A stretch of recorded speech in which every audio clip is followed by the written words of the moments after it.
Good day, friends, and welcome back to another wonderful day of modular technology. I need you to get to Google Classroom, and we need to go through a few things that we need to always do every day so that we can be super successful. First things first, every day starts in the stream, and there are two new things added for you. The first thing is the essentials for all our modules. This was put in the classwork area, and you'll note that I have now organized this a little better.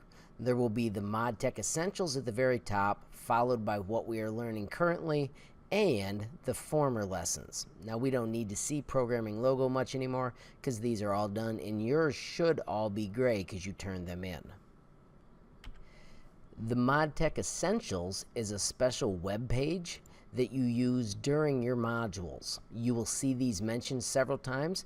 It'll look different because each year they change what Classroom looks like for me, but when it says to go to the link list, just remember it's going to be under the Essentials in the new area.